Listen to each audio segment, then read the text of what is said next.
তার আগেই ফুটবল নিয়ে কসরত করা শিখে যায় ছোট্ট মেসি। পায়ে বল নিয়ে যেন জাদু দেখাতে পারত ছোট্ট ছেলেটা। তার খেলা দেখে মাত্র 5 বছর বয়সে তাকে কিনে নেয় স্থানীয় এক ক্লাব।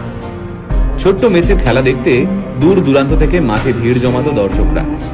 তাই মাত্র 5 বছর বয়সী মেসির খবর ছড়িয়ে পড়ে আর্জেন্টিনা থেকে স্পেনে।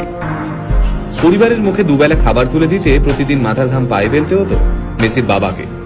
ছেলের প্রতিভা দেখে নিশ্চিন্ত হন মেসির বাবা। ভেবেছিলেন কষ্টের দিন শেষ হতে চলেছে। সবকিছুই ঠিকঠাক চলছিল। সবাই জানতো মেসি ইউরোপের বড় কোনো ক্লাবে খেলবে। তারপর মেসির যখন বয়স মাত্র 11, তখন ধরা পড়ল এক বিরল রোগ, গ্রোথ হরমোন ডেফিসিয়েন্সি।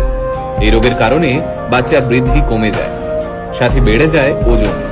এই রোগের চিকিৎসা করাতে প্রতিদিন মেসির পায়ে 2টো ইঞ্জেকশন দেওয়া হতো। এই চিকিৎসা করতে মাসে খরচ হতো প্রায় 75,000 টাকা।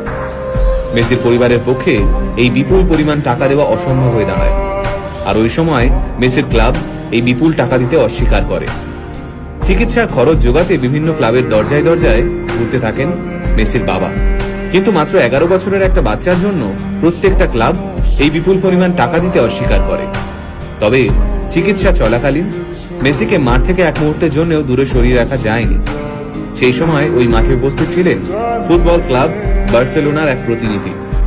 মেসির পায়ের জাদু দেখে মেসিকে স্পেনের বার্সেলোনায় নিয়ে যেতে চান সেই প্রতিনিধি। হাতের কাছে কোনো কাগজ না থাকার কারণে একটা ন্যাপকিনেই কন্ট্রাক্ট লেখা হয়।